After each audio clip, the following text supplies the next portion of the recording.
And after the weekend, I tell you what, after the weekend, there's only one man that could be the hungriest player, hungriest career, hungriest whatever you want.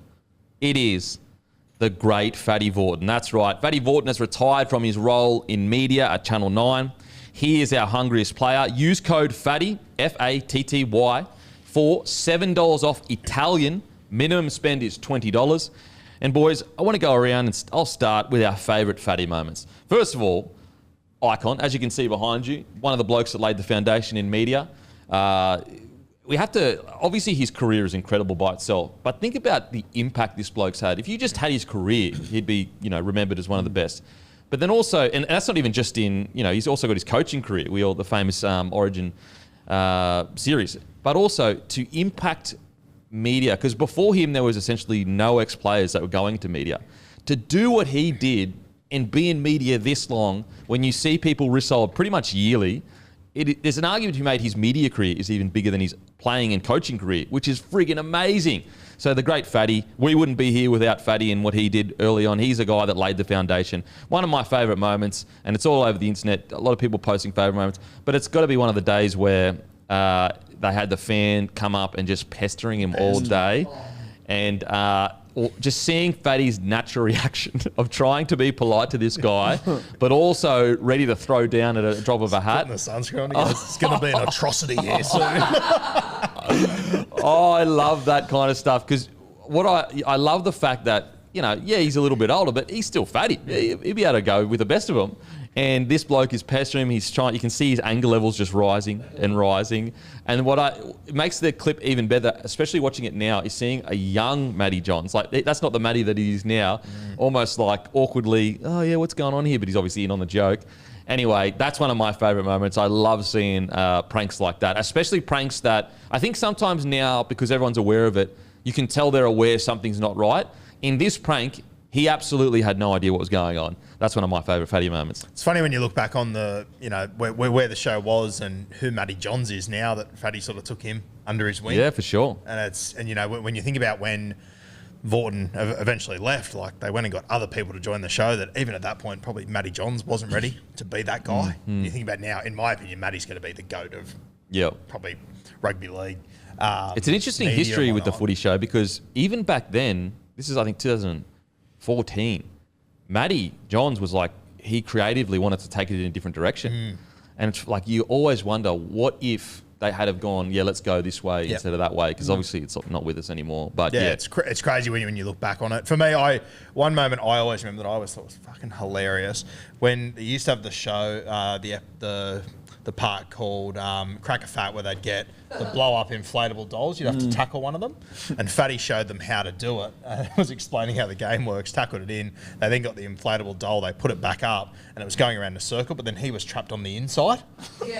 And he had to try and get out of it, so he tried to go through one of the gaps, and it caused a domino effect, knocking over every fat doll around the thing. It was fucking great. When the scorecard blew up on him as well with Mario, a lot of cracking moments there. Just countless there, like all the times they'd go to Perisher and he'd go off the jumps. Daredevil dudes, eating the chilies and all that. And he was just like, for our generation and our age group, we grew up with Fatty and the Footy Show and all the brilliance of him, and just watching him, he just always seemed and came across such a down-to-earth, genuine fella. And as you said, Kempy, it's like, I think probably, the younger generation in particular, they'd see this larrikin on the Footy Show and that, but they'd forget the 1995 Origin Series as coach, the unwinnable series, Fatty coaches, comes out, they win 3-0, a premiership winning captain, all the great things he did there. But you see nowadays how much a lot of ex-footballers get thrown into media, how much they struggle and like how difficult it is to adapt to the media landscape.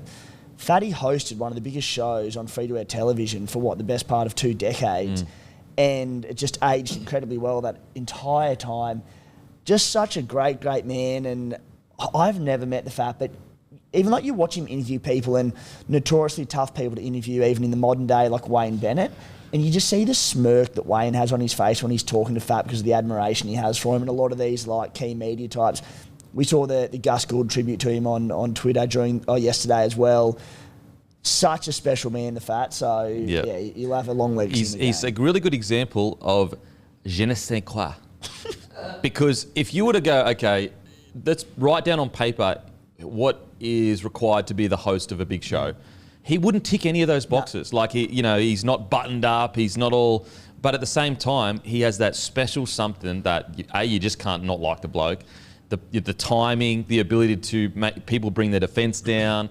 He just, again, you can't teach that. You either got it or you don't. And he's just, he is truly like a trailblazer. He was one of the first, genuinely, to go into media and create opportunities for all of these ex-players that now are in media. Yeah, and I think as well, like when you look back at how that show used to run and everything, like some of the funniest bits would be Fat holding the show notes and dropping them. Yeah. And like you think all these TV shows, they have to be polished, everything has to be perfect. And Fat would just go, yeah.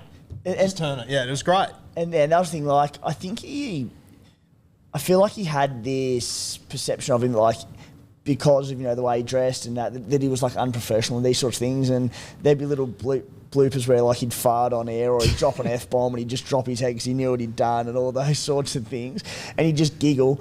But it was his ability to turn these moments into just pure comedy and, like, great television and get on with the show and that. It's like... So... He might be unprofessional compared to other hosts of other television shows, but what he did, like, it was pretty groundbreaking, certainly in the footy community, to be able to come on and host a television show as an ex-footballer with such a, like, blasé attitude to it. Is, in many ways, in his own way, he's a genius. Well, it's like what Gus Gould. It takes a very smart man to play the fool. Yeah. Like he played the character, but he's a very intelligent guy. There, he's almost the first example of people almost putting their money where their mouth is, where they go, we don't want the button-up person that we can't relate to. Like, I can't relate to a robot. I want someone... And you look at the internet and, like, YouTube and Instagram and social media. The reason why it's so successful is because the gap of professionalism that used to exist between network television and people is no longer there. It's just a person filming themselves. And that's what Fatty did so well, is he closed that gap between the audience and the host, where you felt like your uncle or your dad or whoever or your mate was up there hosting a TV show. Almost he shouldn't be there, but he is there because he's so good at it. He's and it's just when you actually look at, like, imagine today if one of the biggest shows in the country was a rugby league show. It would be like, we wouldn't believe it. That's what he was though. It was one of the biggest shows on TV and it was a rugby league show. We would only dream of that now. Like, that's how good he was at what he did. Obviously, he got all the awards and everything. Like, I don't think people really appreciate how hard that would be. I mean, put it this way. Tomorrow, if someone said, okay, we need someone to be a host of a footy show that had skits every single week, imagine the amount of money that would have to get put behind it to make it successful. And he did it year in, year out. It's an incredible achievement. Incredible. And as you sort of alluded to it already, Campy, but just that footy show skit where they had the pest just annoy him all day at that country rugby league carnival. Oh, bro. That summed up Fatty Vautin, because anyone else would have blown their lid far earlier than he was. And then even his blow-up was the most polite blow-up of all time. That said all about his character. I tell you what else, one of my funniest memories is the yogurt The skit. anti-ads. Splat. Yeah. The anti-ads. Yeah. The anti-ad with Sterlo. And the good thing about those anti-ads were, like, for the one with the Sterlo with the splat, so they'd do the ad, but then they'd show the bloopers after it, which would be even funnier than the ad.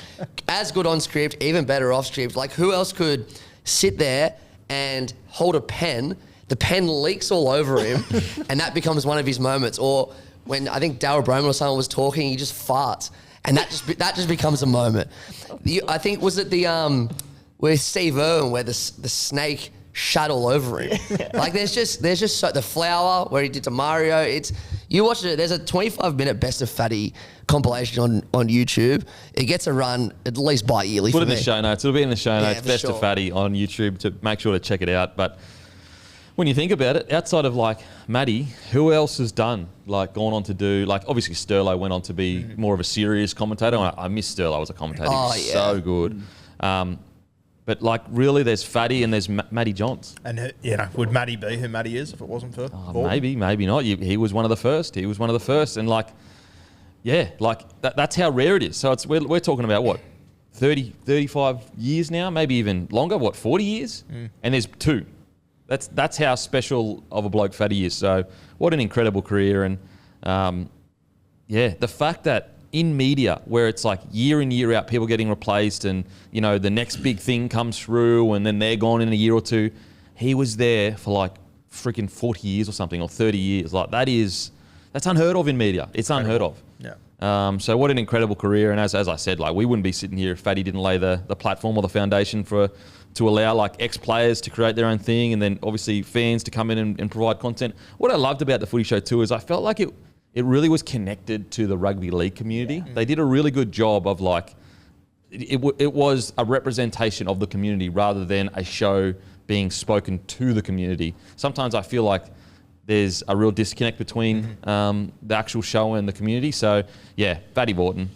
Even just finding like the balance between humour and real footy chat. Like I never remember them missing that mark. Nah. It sounds easy, but it's hard to do. Nah, to be funny and also give you good insight. I mean, that's why Matty Johns is one of the GOATs, and that's why Fatty's one of the GOATs, is because you get every 5 minutes, you'll be sitting there laughing your ass off, and then all of a sudden you're like, oh my God, I've just heard the most profound footy knowledge I've ever heard in my life. And that's what Matty does so good. That's what Fatty does so well.